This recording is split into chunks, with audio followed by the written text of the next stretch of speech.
Last night, we heard a speaker declare on this stage, "I used to think that I wasn't a person," as he recalled wanting to jump a passerby for money.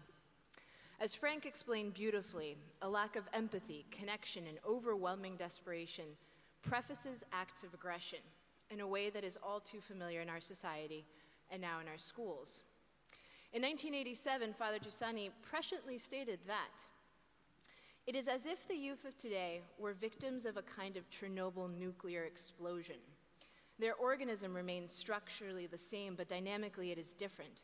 Never before has the environment, understood as mental climate and way of life, had at its disposal instruments of such invasive and despotic power. Our surroundings, the dominant mentality, cause us to feel estranged from ourselves. The program of the dominant culture is to reduce the person, to suffocate the desires, almost to atrophy their originating source. Teaching at an urban school for the last 4 years, I've watched students suffocate their personhood through different means. "I don't care, I don't trust nobody," they'll say, or "I'd rather post my mood on Facebook than talk to you about it." Or worse yet, "It's easier to tell that kid what I think of him online than it is to deal with him here." Although these kinds of responses are not unique to low-income communities, I find it significant that kids living in urban violence and poverty have higher levels of institutional distrust, more difficulty building connections with adults, and even greater difficulty creating solidarity with each other. These are well-honed survival strategies in indifferent environments. More and more, though, we find that the correlation between social isolation and violence mirrors urban contexts. We've seen it in suburban schools, malls, movie theater shootings, in a typically white world. So in a world where most adults have developed greater institutional and political distrust, the general American populace, weakened solidarity groups, and a culture of fierce individualism, I wonder if we're not creating these indifferent environments everywhere for our children. In this conversation, we want to explore the need for education in the wake of both the publicized and anonymous violence in places like Newtown, Boston, or even Harper High in Chicago. Crossroads requested Father Medina and Pedro Noguera to speak about this because they've dedicated their lives to educating children and creating cultures of solidarity and realistic optimism in schools. Rather than a lecture, though, today we wanted to propose a conversation. So in a world where everybody's ready to impose what they think the solution should be, we're engaging in a dialogue with each other about what we value most, no black and white solutions, just a meaningful exchange. So let me introduce the people that we're going to be talking to. Over here to my left, we have José Medina, and if you open your brochures, you'll find a litany of his accomplishments. And yes, he's the national leader of the Catholic Ecclesial Movement of Communion and Liberation, and a member of the priestly fraternity of the Missionaries of St. Charles Borromeo. But his students know him as the man, my best friend, and the guy who made sure I didn't fail out of school. That was from multiple students. Father Medina was recently the principal of the school where I currently work at, Cristo Rey Boston, and it is a Catholic school in the inner city. So together with a team of teachers and administrators, he turned around a failing school of over 300 students and dozens of initially very reluctant staff, including myself. So in the last 3 years, the school has graduated over 200 first-generation college-goers to four-year universities and institutions around the country. And beyond his work with students, he's also trained as a civil engineer and has a master's degree in education from some little place called Harvard. So, to my right is also another Harvard connection. Pedro Noguera has also taught there. He's currently the Peter Agnew Professor of Education at NYU. Dr. Noguera is a sociologist whose scholarship and research focuses on the ways in which schools are influenced by social and economic conditions, as well as demographic trends in local, regional, and global contexts. Dr. Noguera holds faculty appointments in the departments of teaching and learning and social sciences, at the Steinhardt School of Culture, Education, and Development. He also serves as an affiliated faculty member in NYU's Department of Sociology. He's currently the executive director of the Metropolitan Center for Urban Education and the co-director of the Institute for the Study of Globalization and Education in Metropolitan Settings.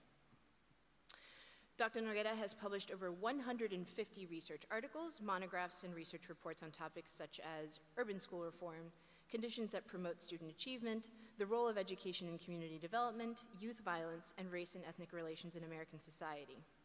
His work has appeared in multiple major research journals. He's also a regular commentator on educational issues on CNN, MSNBC, NPR, and other national news outlets. He's also received numerous awards and is a pretty great guy. So, to begin, we wanted to open up with a couple of really simple questions. So, Dr. Noguera and I were just talking about this, and he talked to Father Jose about it previously, but he wrote an article about a year ago. He mentioned that we live in a violent society with far too many guns, far too much anger, and way too much alienation. Now, this article, I should preface, was written just a few weeks after the Newtown shootings, right? And he mentions that the real problem is that the social contract is fraying. The bonds that should prevent individuals from harming one another have deteriorated. If all we do to seek solutions to the threat of violence is enact increased security measures, we continue to ignore the real source of our security, civic solidarity. So we wanted to unpack some of those ideas. First off, as an AP government teacher, I love the solution you proposed about civic solidarity. It's right up my alley. But to you, what does that look like? And is another word for civic solidarity just trust? I hear that the last speakers also spoke about trust. So what is that trust? Where is it coming from, and how is it educated? Thank you, Carolina, and Father Medina, and all of you. Pleasure to be here. I wrote that because I was very concerned that the first response to the Newtown shootings was to call for arming teachers, police and security guards in schools, and continue to take us down a path of more security, and in some cases, even creating schools that are much more like prisons than learning centers. And I wanted to remind people that the real source of our safety, the real source of security, is not in the presence of armed men, but in our relationships. And these are relationships, John Locke describes this as the social contract, relationships that are rooted in an understanding, an ethical and moral understanding that we have a responsibility to each other.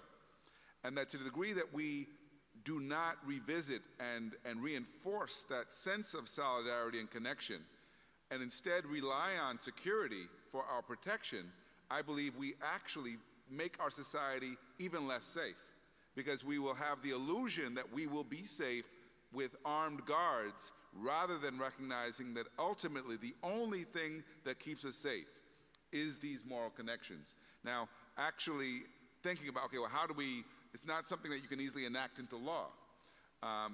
The origins and the source of this kinds of solidarity are not in law, they are in our civic society. And that's, though, I think, where we have to search for solutions and ask ourselves, what's it take to rejuvenate those kinds of bonds in our society and in our communities? There is a question that I ponder upon many times, and it is, when we talk about education, many times we talk about the learning of certain skills or certain knowledge, certain concepts.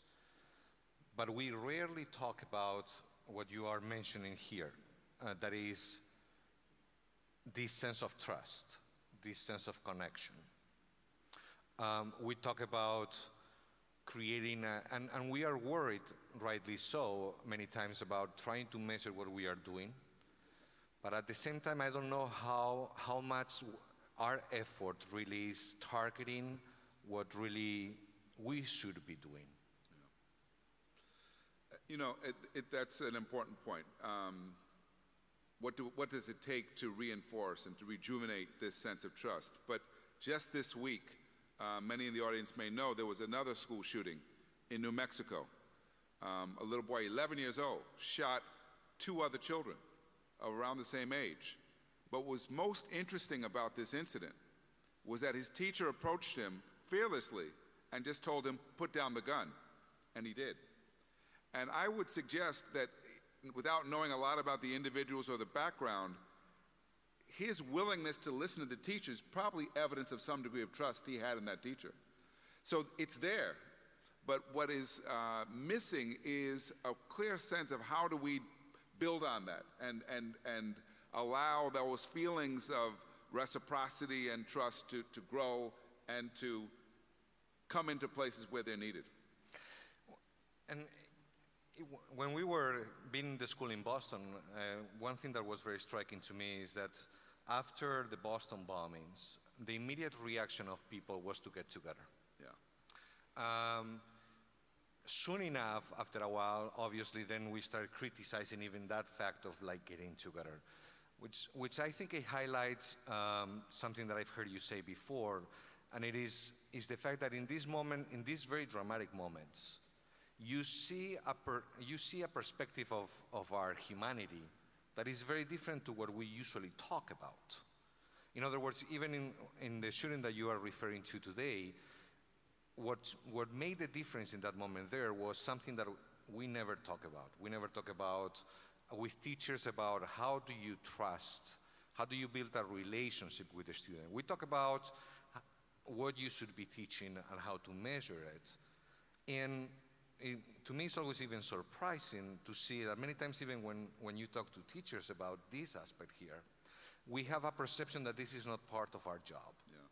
That our job is to expose you somehow to some knowledge that I have collected over the years. But it is surprising to see how in these dramatic moments we see a different side of us that we actually glorify many times.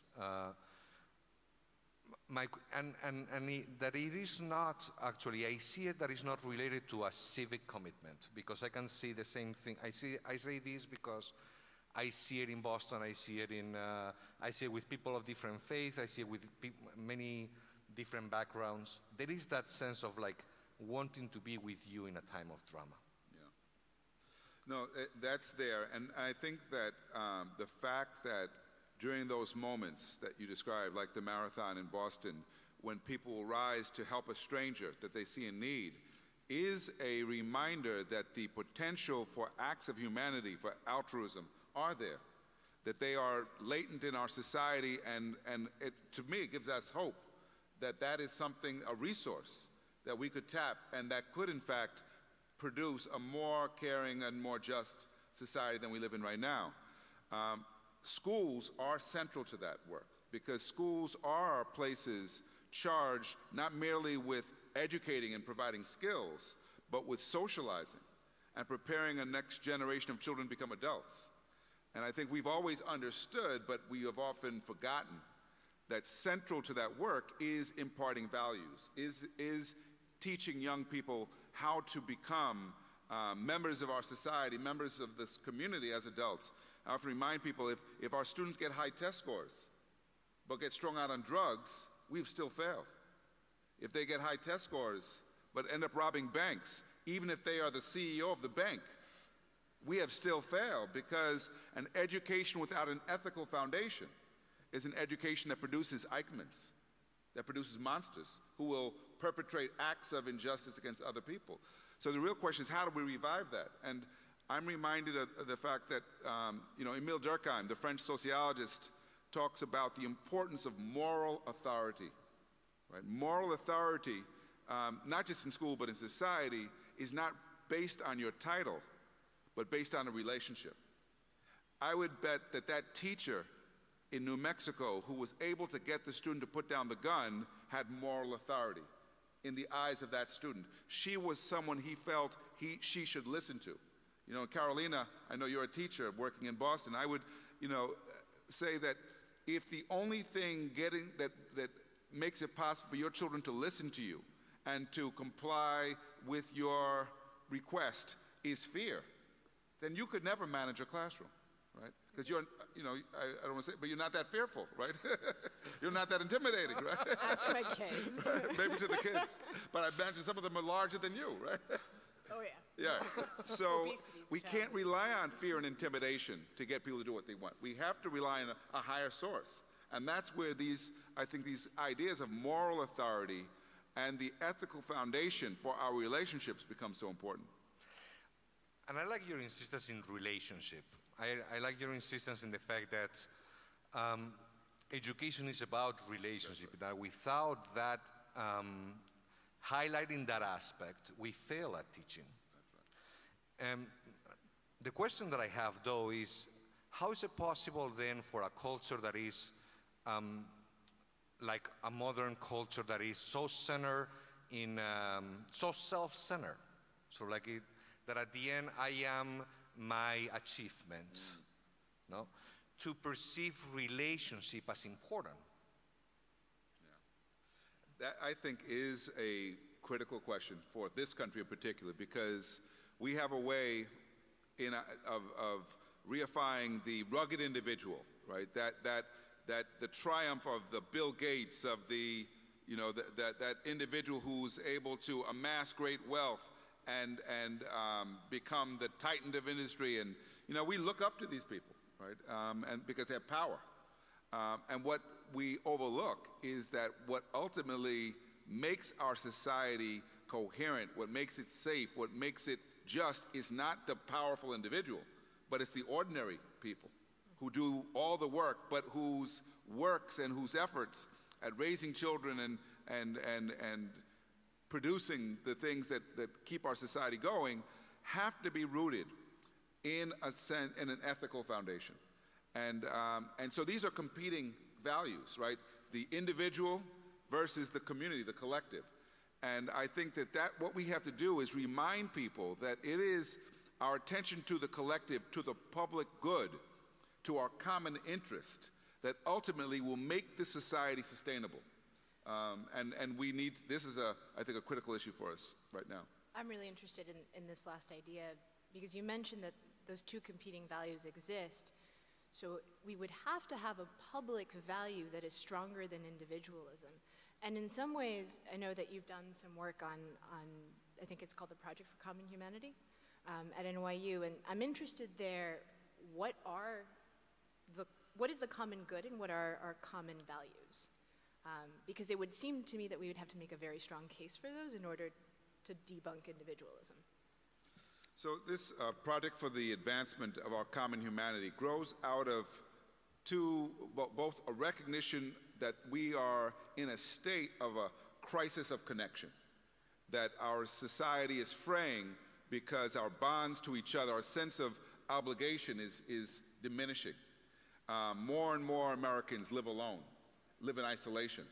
And our most vulnerable people, the elderly, the children, the homeless, are in danger because of this isolation.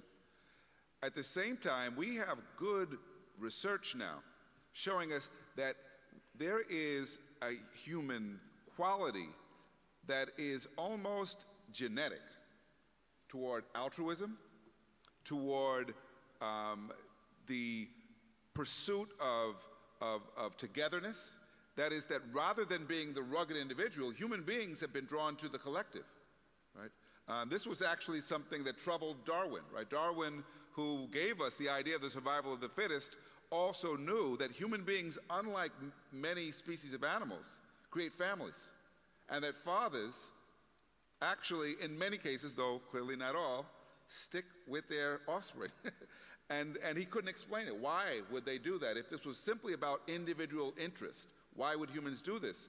And I would say that we now have evidence from other sources in anthropology and even in genetics that show us that that is also a human, part of the human condition. And what we're trying to show is that what we need to do is to support and feed that. If you think about, this is an issue like global warming. Global warming can't be solved by individuals. Right? There are individuals who may be able to erect barriers to protect their homes. But if we delude ourselves into thinking that protecting our individual homes will save us, we will all drown, right? We need to think collectively about how to respond to the challenges facing our society and facing the world. And that's the reason why figuring this out, how to tap into those innate feelings of of reciprocity are so critical to our survival. The question that I have is whether I could push your statement to the point of saying that as an individual, in order to be fulfilled, I need the other. And I say this because it would be a statement to the face of like modern society that is basically saying, as an individual, what I need is myself. But this sense, because you say it's almost genetic, this sense of wanting to help, I would push it to the point of saying, without the other, no? And obviously, I see a religious connection here. Without the ultimate other, I cannot be fulfilled. And therefore, I see that all of the possibility of altruism and even building a society, that a society cannot be built, a community cannot be built without an ultimate, let's put it this way, individual reference to another. Yeah. No, I agree completely. And I think the real question, because we have evidence to show us that is true, long-standing evidence. People who are isolated and alienated, even with wealth, are much more likely to commit suicide than people who are connected in families or who are married. It goes on beyond that. They report higher feelings of happiness through those connections. So a colleague of mine did a study in Chicago. There was a heat wave. And this heat wave, many people died, older people. But he started studying the patterns of where they died. And what he found is that in certain neighborhoods, the deaths were much higher than others. And what he discovered by studying what was going on in those neighborhoods, it was in the neighborhoods where older people were isolated that they died in droves. Because no one went to check on them to see if they were getting air, if they could breathe, or take them outside. In the neighborhoods where people live with their families, people took the old grandma and said, you need to get outside and get some air. Because they were living amongst each other, they were taking care of each other. And so we have lots of evidence that these ties of family, of community, of extended neighborhoods are vital to our survival. But what we still have to address the fact that in our society, we don't value that to the degree that we should. So what are to me, I would say like the reason why we don't value it is because ultimately our society is based in this idea of the individualism. So one of the big questions that I always have is, how are we ever going to be able to teach these values that, humanly speaking, when the Boston bombing happened, so like let's say it this way, I perceive my humanity. I perceive the desire and the need to be with others, to pray with others, to accompany others. I perceive the fact that there is sort of like hidden within me, no, a level of humanity that is very different to what I do every day, which is kind of like thinking about what do I have to do, instead of like thinking about this sense of connecting one way, but ultimately this sense of like meeting something that is not me.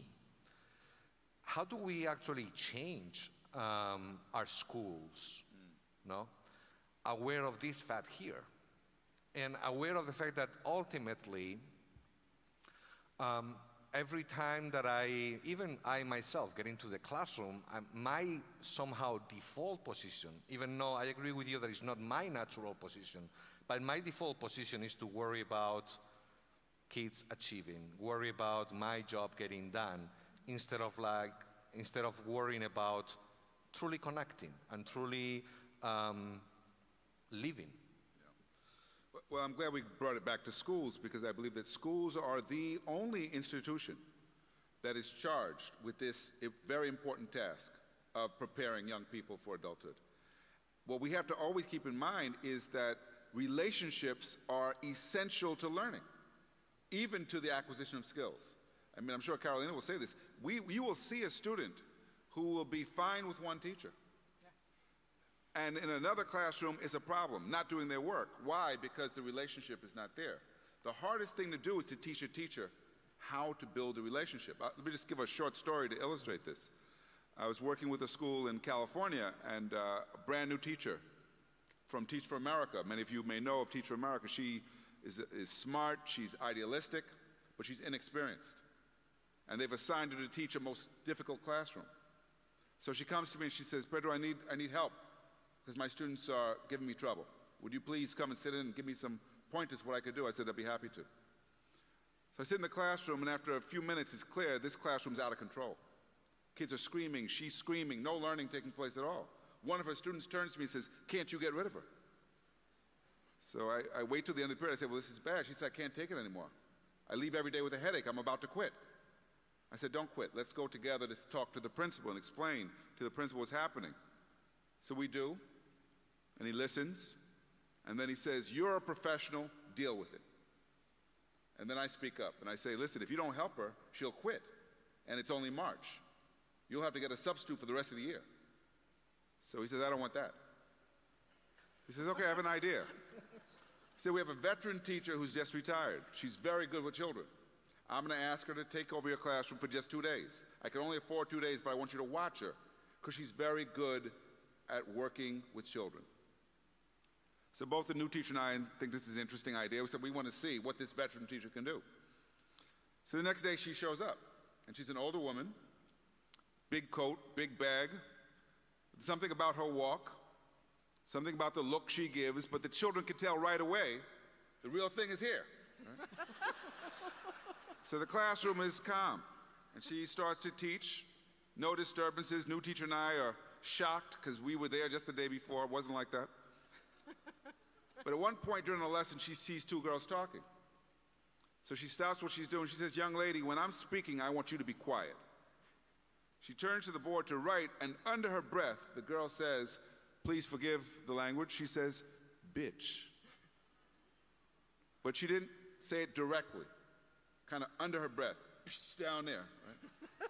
You could pretend it was a sneeze or a burp or something else, but this is a veteran teacher. She turns to the girl. She says, young lady, do I look like your mother? The whole class does just that. They go, whoa. So the girl immediately says, no, you don't look like my mother. She says, well, whenever you speak to me, I want you to think of your mother. And with that, she goes right back to the lesson. Class does not miss a beat. So the new teacher turns to me and says, how did she know that that would work? So my question is, what does the veteran teacher really know that the new teacher doesn't know? First of all, she knows those kids know better. Those kids know they're not supposed to act out. Those kids know they're supposed to be learning. She knows that she cannot exacerbate the situation. If she says to that girl, your mother's a bitch, what happens now? Now it degenerates into name-calling. And if she gets on the phone and says, I need a dean, they're cursing at me down here, what does that say? It says that she's so weak, she cannot even maintain order. So what does she do? She says, speak to me the way you would your mother. She calls for a different kind of relationship in just that word. And then what? And back to work. Back to work because she knows that if these children are intellectually engaged, there'll be no more disturbance. Now, I would say that that is a master teacher. She's a master because she understands, not only does she understand the content and how to do the pedagogy, but she also understands how to build a relationship. That's what we need to demonstrate to teachers, how these come together. It's not about trading off the intellectual work for the relationship. They go together. But what's hard to do is to teach teachers how to build those kinds of social skills so they can be effective with our children. Which ultimately highlights the fact that our crisis ultimately is a crisis of society. Yes.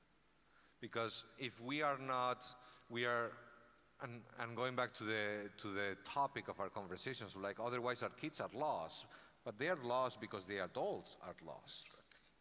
It's not because the definition of the youngster or the young person is to be lost. Actually, and I like your example because the default position of a young person is to be in search of. Right. And what they need is to find someone who is an adult, who is mature, who understands the fact that there is this very deep need within us of relating to things that are not me. No? So really, aren't you asking more or less, how do you create if not moral, at least adults who are, like, have bought into a system where they're not supposed to be individualistic, where they're not supposed to be success-driven, right? And to me as a teacher, I think this is an interesting conversation because our quality or our effectiveness is measured on what our students can produce. Rarely is it measured on who we are as people and what we communicate to them in the relationship. So I'm wondering, just from your experience of looking at schools, what does it mean to create, like, or to change adults? How do you change a society from that point of view? Well, I would say that, like the children, the adults have to be part of communities. And that faculty has to function as a community that supports each other. So it was actually brilliant on the part of the principal, even though I don't like to give him a lot of credit, but to know that what this new teacher needed was to see and then to be mentored by a veteran who knew what she was doing. Because in their relationship, there would be greater strength for the new teacher. Our teachers need that kind of support. Why should we think that a brand new 25-year-old teacher or 22-year-old teacher should be able to handle children that she's only a few years older than and know what to do? That's, not possible in many cases. And we're making it way too hard when we know that there are people out there who have figured out how to do this work. And so we need to make sure that the adults get the support, because as you were talking earlier, Caroline, about how hard it was for you in the first year, that you thought simply that you could just inspire them with the ideas. And I would imagine that what's changed for you as a teacher is you are much better at building that relationship quickly with your students. Because when children know that we can trust you, that I'm safe with you, safety is critical, because in order to ask questions, in order to learn, I have to know that you're not going to humiliate me, that you're going to show patience and compassion to teach me. And those are qualities that I think a lot of times we lose sight of.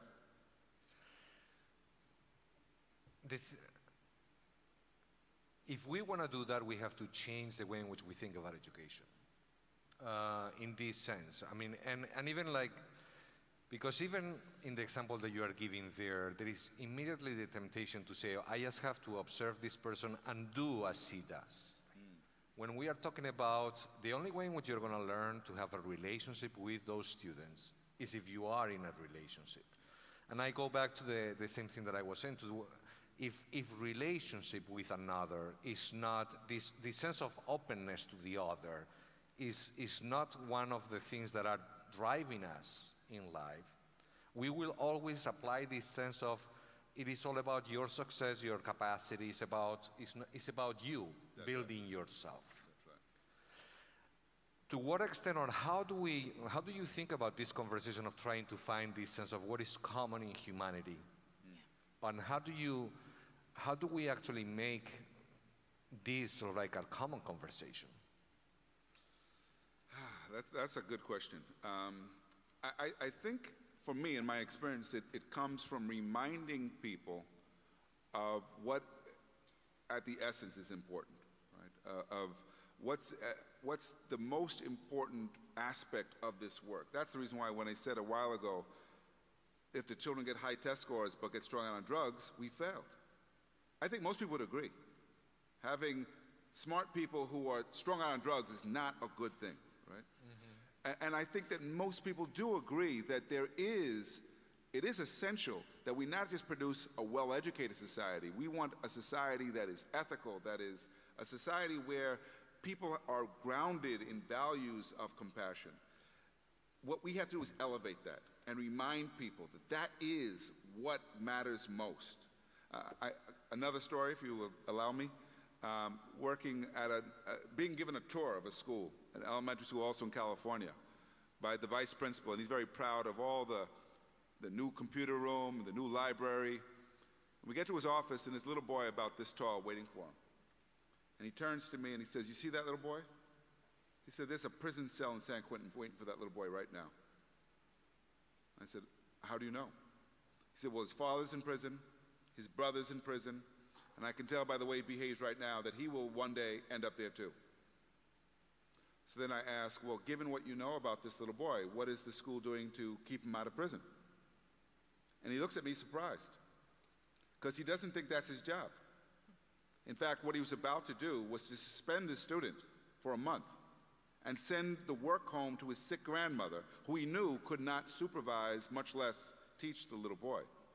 So in effect, wash his hands of this student. What we do have to remind the educators of, it is their job to keep the child out of prison.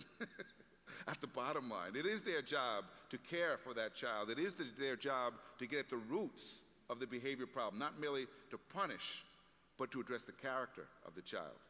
That is central to education. But, and where do we base this sense of moral authority at the end?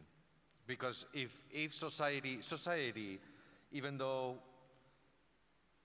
going from experience, this is what we want. We want a world that is just. We want a place that is filled with this sense of compassion. But this is not what we preach. So when we say that there is the need of this moral authority, or this sense of where does the school get rooted, in a sense, so that they can communicate this? And the reason why, just telling this personal anecdote, the reason why we got connected was precisely for this interest of mine, of like seeing how the schools are now the tool to create a society. But if the society that we are not content with, no? What are the schools going to be rooted then? Well, I think it really requires a different paradigm, a different vision of what it means to create schools for the purpose of creating a more just and equitable society. It's interesting, New York City, the mayor, de Blasio, just appointed a new chancellor, Carmen Farina. One of the first things she said, my mission is to restore a sense of hope in schools. Now, I was very struck by that, because I would say the paradigm we've been under for the last 12 years has been one of fear. That we're going to use fear to motivate, fear of failure, fear of having your school shut down, fear of losing your job. Fear is powerful as a motivator. But it's interesting, fear often results in people doing extreme things to avoid the punishment, like cheating, for example, which we've seen a lot more of, or like gaming the system in other ways. So I'm encouraged by a chancellor, even though she hasn't yet spelled out what this paradigm will look like, but who recognizes that hope and inspiration are essential to creating schools that will succeed, particularly with our most disadvantaged and vulnerable children. If there's no hope for those children, they will continue to drop out in droves. And where do we root the hope, though? Well, you answer that one. And in some ways, like, this is very interesting to me, because you mentioned earlier that, like, the moment that I probably became a better teacher is when I learned how to have relationships with students. And actually, the moment where I became a better teacher was when, like, I developed a relationship with Jose and with another teacher in my building who I'm currently marrying. So, they are different relationships. Right. Please do not confuse. No, hold on. She might be confusing at times. This is my father. The other one will be my husband, just to be very clear. So, to me, the reason that I'm bringing this particular example up, though, is that, like, I learned how to have a relationship by being within one first. And often when we speak of hope, again, I go back to the same question, like, not only where does that hope come from, but if, within my experience, hope came from, like, a very particular situation, you would sort of have to deal and grapple with the problem that hope is going to have to come through, like, a very powerful experience for most people. So not only where does hope come from, but how do you almost ensure everyone has that? Well, again, I think your example is telling, right? That you said it was the relationships that you forged that actually helped you to become better, right, as a teacher. that you couldn't do it by yourself. You know, you're very smart, you are talented, you're committed, but even with those qualities, by yourself, you were struggling. You needed the support of colleagues, of mentors, to become better. And so that tells us a lot, again, about the importance of these relationships to our success as individuals. And I would say that our hope, because I remain a very hopeful and optimistic person, and it's not because I'm naive. I'm very pragmatic. I'm very aware of the huge challenges we face. But I am also, my faith rests in a belief in God, but also in a belief that human beings do have that capacity, a God-given capacity to solve problems and to draw upon our strengths to, I think, chart a different course. So I still believe that to be the case, and I still see evidence that that is the case today. The thing that it makes me laugh a little bit is that if you think about going anywhere in public and say that the solution to the problem of violence in our schools is hope, people are going to laugh in your face. And so is that we don't realize that this appealing to our humanity, no? That this appealing to who we truly are. And I we were talking about this before, how many times in these moments of crisis, this is the reason why I always love so much to work in the inner city, because when life is difficult, you get to see more of what we really are versus what we do all the time. But I think it is critical to bring it back to the public square in this sense, because otherwise we will continue in a sense to create tools that thinking that they're going to give us this sense of possibility, but they don't. I mean, one of the things that strikes me very much, that it was a little bit my nightmare when I was a principal, is even like the thinking about even Facebook that was the promise of connectedness. No, you can have friends in the other side of the world, and it is the biggest nightmare for educators nowadays, because now, before, kids were bullying each other, but at least they were doing it physically. Now we don't see it, but it is happening. Sure. So I wanted to hear a little bit from you. So, like, how are you in your personal and professional life actually dealing with starting from a place of hope versus starting from a place of, let me tell you what you have to do? So I would say that, actually, rather than laughing at me, people often, it resonates. And the reason why is because I give concrete examples that illustrate it. A few years ago, there was an incident in Fall River, Massachusetts.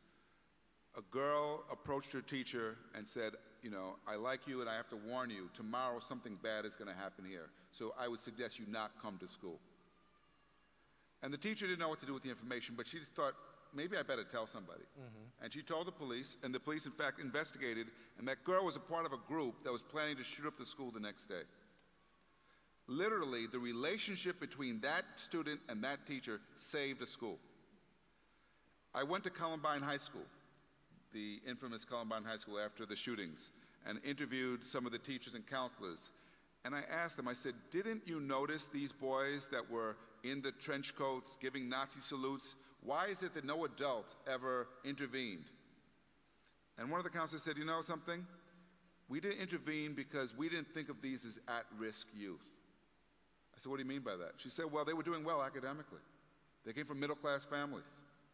We thought they were strange, but we didn't think of them as at-risk kids.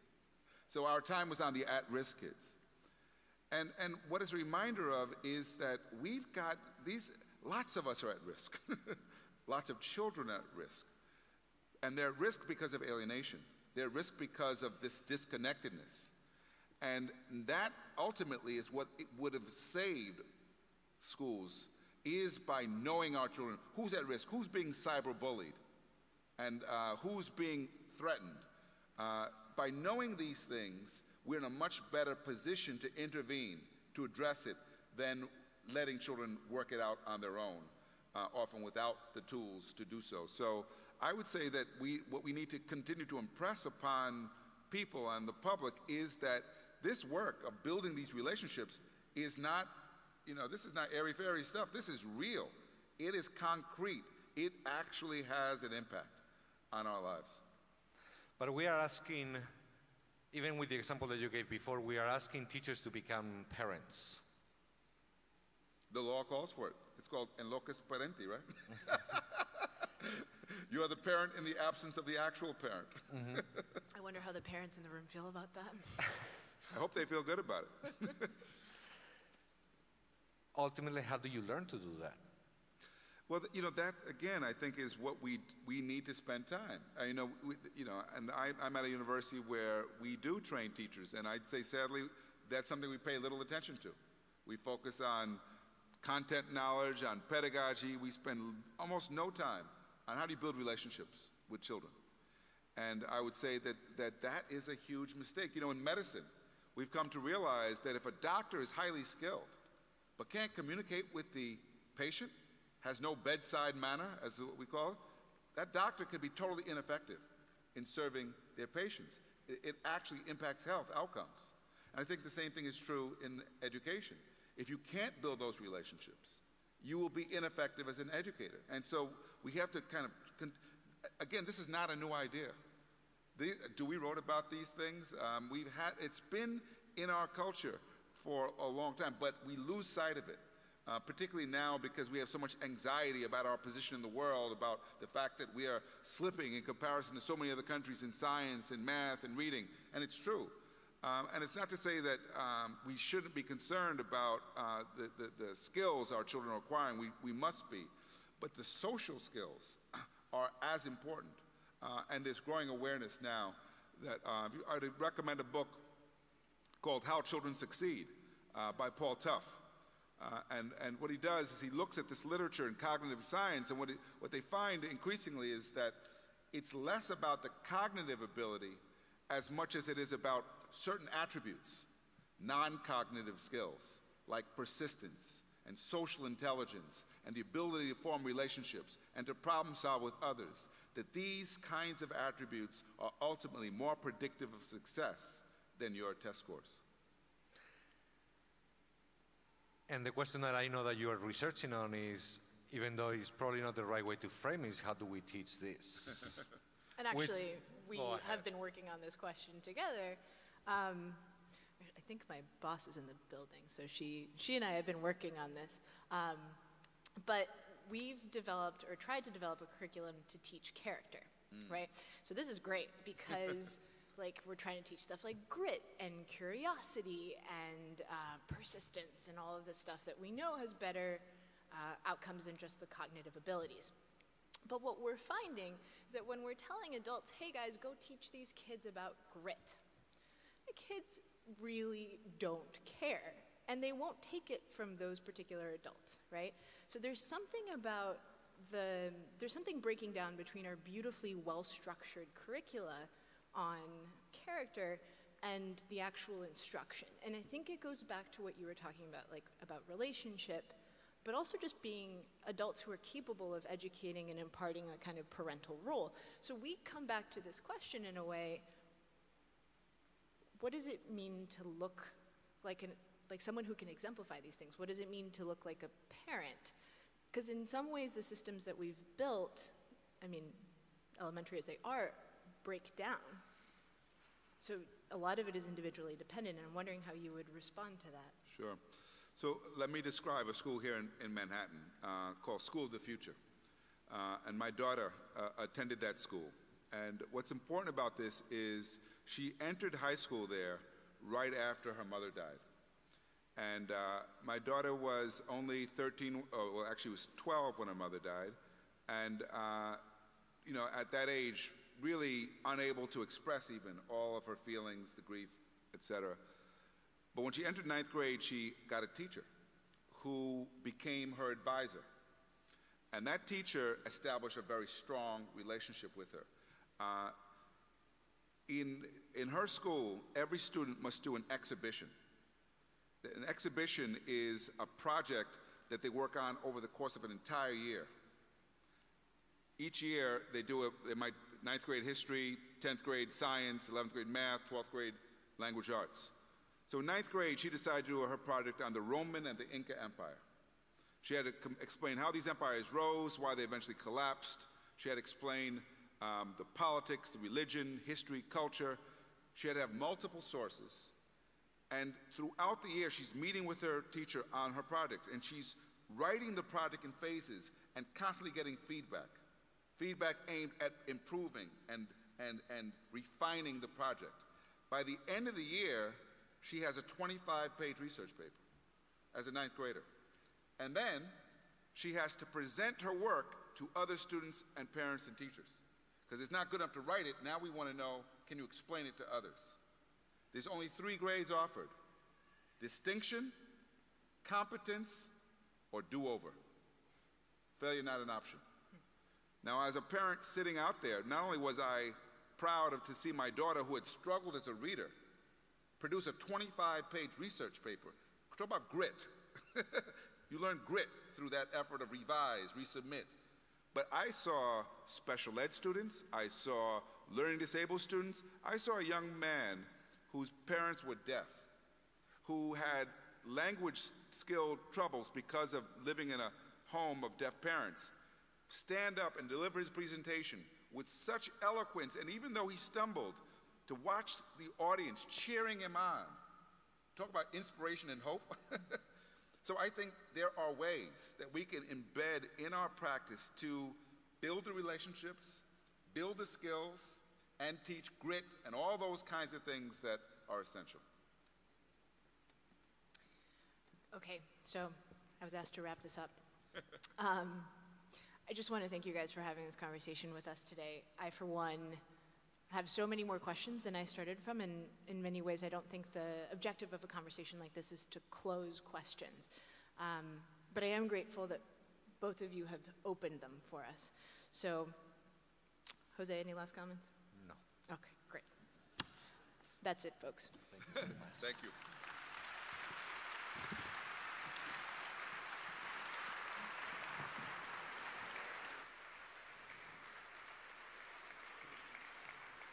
Again, our thanks to Pedro Noguera, Father José Medina, and Carolina Brito for this